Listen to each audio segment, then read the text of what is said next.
So again, this week we have something a little bit different. Is everything turned on? Yes. Walt Coppinger reminded me just a few weeks ago, come on up, Maggie, about this wonderful opportunity that the church is supporting and getting to be a part of, that the region has brought about. Many of you were here, and maybe you can even raise your hand, when we've had a relationship with the Congo. You know that Indiana has the region of Indiana has a relationship with the Congo. We had Reverend Lupe come, and some people were here when that happened. Didn't really? Some people were here. Come on. There we go. Okay. So that happened several years ago. We're starting a new initiative, and that is with Mexico. And so the region asked a few months ago about if congregations had people and members who would be interested in participating in this, and we do. We have someone, and I invited them. And so, but I wanted you all to know that this is both funded by partially by the region, but primarily by the fund that we created just a few years ago, so that our scholarships would go to help support people participating in larger disciples activities. One of those we've been supporting the last few years, which is camp, but this is one through the region that we're very excited, and so we're going to learn a little bit more about that. One of the things I thought of this morning was I said, God has always been calling people to different places. He called Abraham and Sarah from their homeland. Ruth was called from Moab to go be with Naomi. Jesus was called into the desert. That God has always been calling us out into other places so that we can not only make disciples, but also learn how to be disciples in those places. So I'm excited to talk about this morning. So good morning. Good morning. Yeah, all right, you ready? Okay. Yeah, let's do it. All right. This will be fine. They all love you already. So first, will you introduce yourself and say how long you've been a member here at First Christian Church? Yeah, my name is Maggie Harris, for those who I have not met, which I think is probably many of you. I have actually been coming to FCC for about the last 5 or 6 years. You may notice me from that seat over there. I always sit there. I'm involved in the camp program with the high school camp and the young adult group, and I've recently been becoming more involved with World and Community Outreach Committee and the Green Team. I'm a nurse, ICU nurse by trade. I work with the Norton Healthcare System and at Clark Memorial, and we'll be beginning graduate studies in the fall for nurse practitioner. Yeah, congratulations. Yeah. You were Thank just you. posting about that, so that's very good. So what I want you to help them to understand is what is the purpose of your trip, because there's more than one trip. There will be 3 in total. And so if you'll talk a little bit about yours, or more in depth about yours, and then a little bit about what the other ones, because they all have different focuses to them. Okay, if you'll talk about that. So this pilgrimage is going to the region of Chiapas. Chiapas? Oh, well, see, learning stuff Because I've been there. Only because I've been there. That's the reason. It's in the southern region of Mexico, like right near the Guatemalan border. And there's a strong indigenous population there, a lot of Mayan influence, and the native languages are heavily influenced by the Mayan language. So this partnership will go over the next 2 years with Mexico. And the purpose of this relationship is to have discussions with about what is happening in our local and national communities with regards to issues regarding race, immigration, economic issues, and other social justice issues. And the region feels like these conversations are very important to have, especially within the context of relationships that center around the communion table and within the church. So there will be 3 or 4 pilgrimages total that will go throughout different areas of Mexico. This one is in the southern region. There will be another one in the northern region at the U.S. border, and then another one to central Mexico around Mexico City. And these pilgrimages will meet with different people in seminaries, indigenous communities, refugee support centers, migrant communities, families, and churches. And then the region will actually invite a delegation from Mexico to the Indiana Regional Assembly in the year 2020. This pilgrimage is made possible with 3 different organizations within Chiapas, and they all have sort of different focuses, and these organizations are working together to make the trip possible, and we will meet with representatives of these organizations. The first is called INACIN, and they're like a peace building organization, and try to build peaceful relationships through the promotion of interreligious and intercultural dialogue, and they discuss things such as preventing domestic abuse, peaceful conflict resolution, migration issues, and personal spiritual growth. And that organization will be providing our lodging, our transportation, and our translation services. The next organization we'll be meeting with is called Melel Chohobal. Say it with authority. Just say it with authority. Yeah, I had to look that up. I know. It's got an X in it. I Sure. don't know. I think that sounded great. I was like, just say it with authority. And so this organization works with the indigenous population through education and advocacy, and they work primarily with children and youth in the area, and their work focuses on 3 areas. Within early childhood, they work with the parents and the children to address topics such as nutritional and physical needs, how to properly care for their child, and also as well as social skills. The next area focuses on children ages 5 to 12, and a big thing that's different in these indigenous cultures is that it's not abnormal for children to work, for them to earn an income, and it actually gives them a sense of pride and ownership. And so they focus on making sure that the kids are going to have a safe work environment, will have rights as workers. And then they also work with teenagers to discuss healthy lifestyles and prevention of substance abuse and safe sex practices, and as well as how to find dignified work as an adult.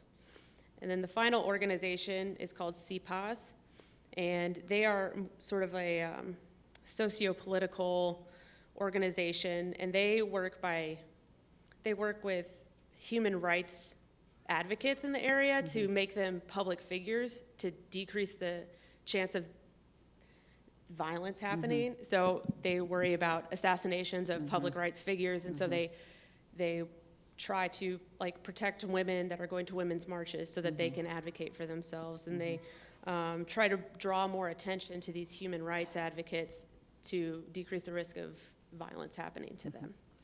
Very good. Very good. So why were you interested in in participating in this kind of thing, of heading down there to participate in a program like this and to be part of something with the region? Why was this interesting to you?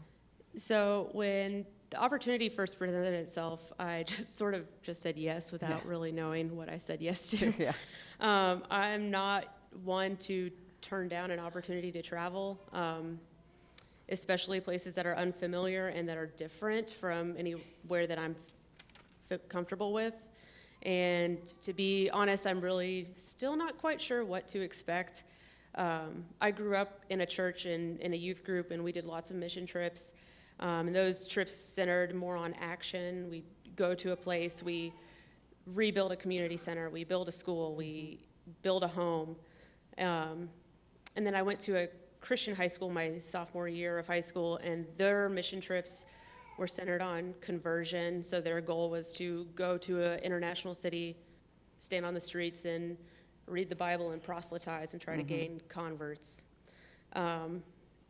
This pilgrimage is more an opportunity to build a relationship with a neighbor, to learn from other cultures, and it's an opportunity for me to expand my faith through dialogue, listening, and new connections with people and places.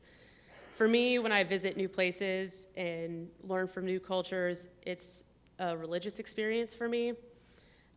Jesus spent most of his life with people very different from who he was, and he would learn from them as much as they learned from him. They'd share meals, they'd share stories, their beliefs. They challenged each other and grew from each other. And when I travel somewhere new and culturally unknown, it's a way for me to expand that relationship I have with Jesus. Yeah, I agree.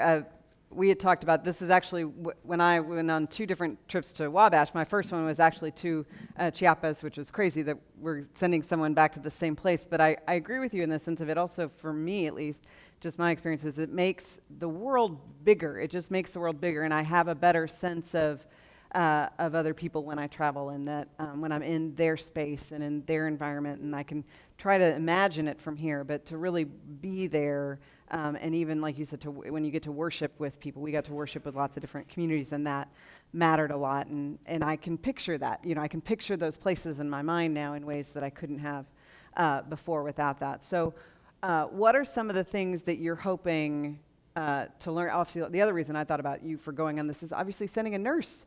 The region was pretty excited that we could send a highly talented nurse with the group. But what do you think that what do you hope to learn from this pilgrimage to bring back?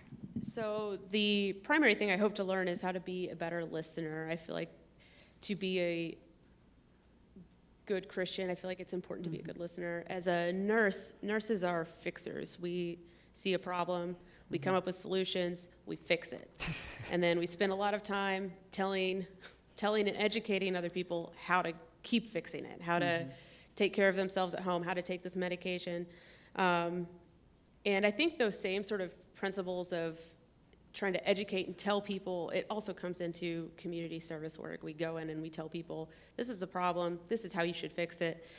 And we focus more on the tasks rather than the listening. Sometimes these communities have an idea of how they need help, and it's just a matter of going and listening, or maybe sometimes they just need to vocalize these problems, and through a discussion with each other, we can come up with the problems to educate them to maybe fix it themselves instead of doing it for them. And I also hope to learn through the partners that I talked about, the 3 groups, about the work they're doing in the southern Mexico region. These organizations are making great strides in providing a voice for the voiceless and empowering the powerless and just advocating for the rights of all people. And social justice and human rights issues are an integral part of healthcare, and which is my true passion. So I would love to be able to learn what these organizations are doing and bring some stuff back to the Kentucky and our region.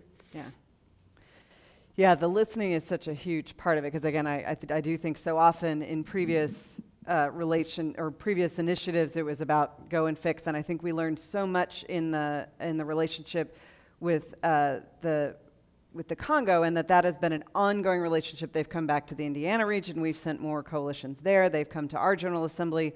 They've come to our regional assembly. We've seen them in worship, and that we have a way of engaging with each other that's more sustainable, that's more long-term, that's more built, like you said, around the table in a real concrete, fundamental kind of way. And that I think they learned so much from that initiative that's deeply informed this initiative, and to kind of get out there and to learn from the people who are there, but also for us to have voices like yours to come back with some authority and ways to talk to us about that. So the next question is, what will your time in Mexico, what will that not do for FCC, Jeff, but like, what will you bring back for us? What do you hope to bring back for us?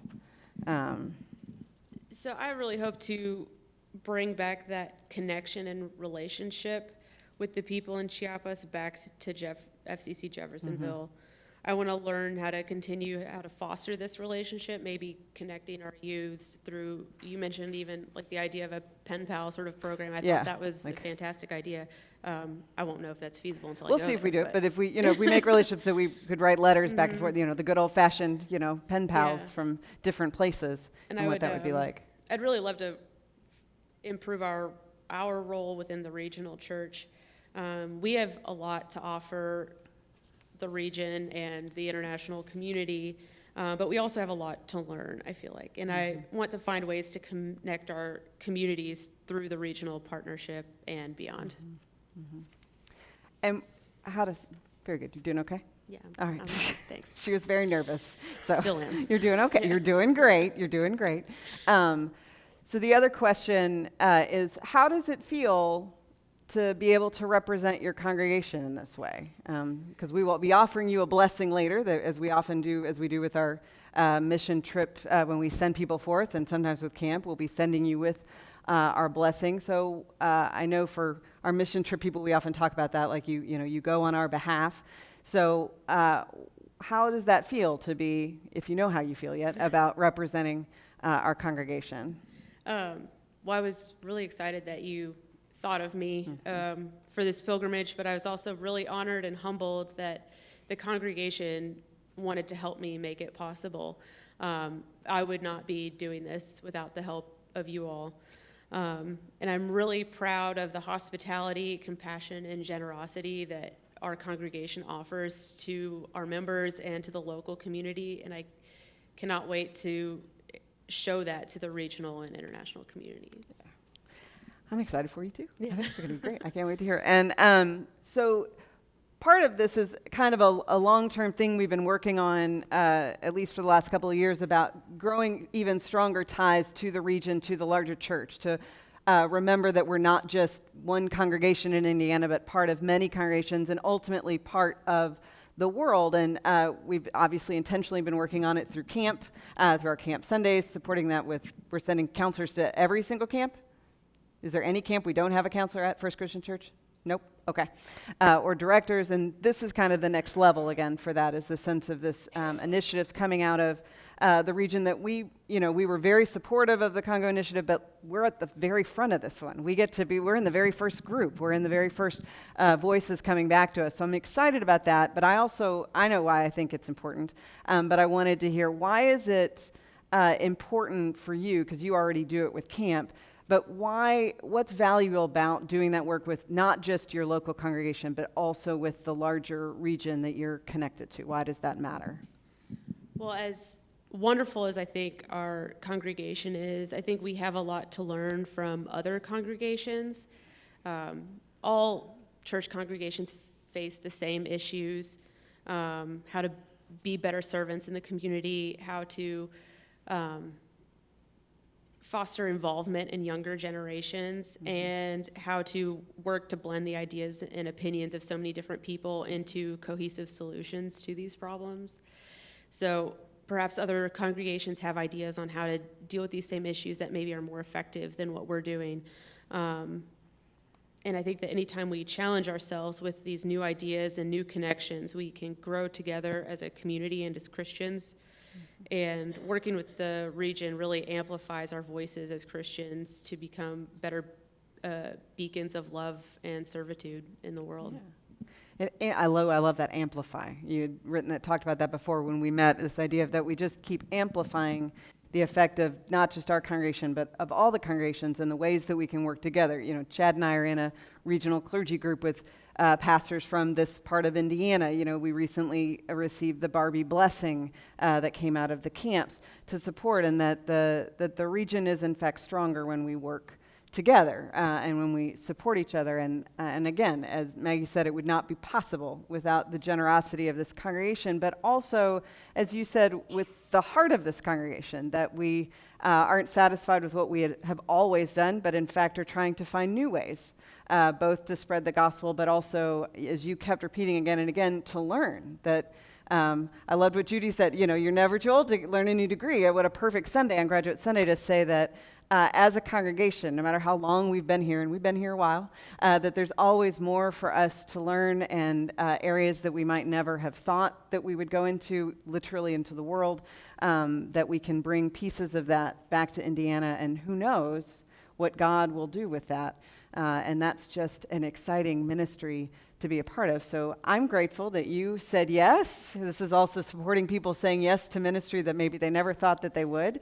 Thanks for you all saying yes, that being connected to the region matters, that being connected to the larger world matters, that we are not just us here in Jeffersonville, but part of this much bigger thing. It seems very appropriate to do this right before Pentecost next week, as we hear all the languages and we hear the Holy Spirit spreading in ways that we never imagined that it could. And so I'm just incredibly grateful to this wonderful congregation for doing this. I'm grateful that you braved your good job.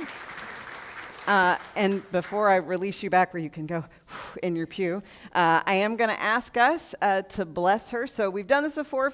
We may need to stand, but if we can reach each other with shoulders, put a hand on a shoulder so we're all connected. If I'll invite Maggie down here, see if we can stretch out and get connected and offer her our blessing. Good job. Here we go. You there? Reach all the way out. Let's get Robin. Let's see if I can get Robin to get connected. There we go. There we go. All right. So we're all connected except for Mark. There we go. There we go. I knew that wasn't going to work. So we're connected because the blessing doesn't just come from me. The blessing comes from all of us because you are a part of this family. And so we send you on behalf of this family that is one that is faithful, that is called to follow Christ no matter where that call leads us into the world. So you take our blessings and our prayers with you.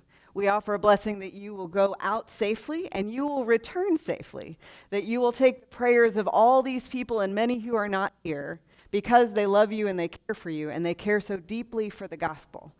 They will pray that you will have an open heart and an open mind, and your ears will be ready to listen to the extraordinary things God is going to reveal to you. We invite you to bring those things back to us, to share them with us so that we can learn more about the world in the ways we never could have before.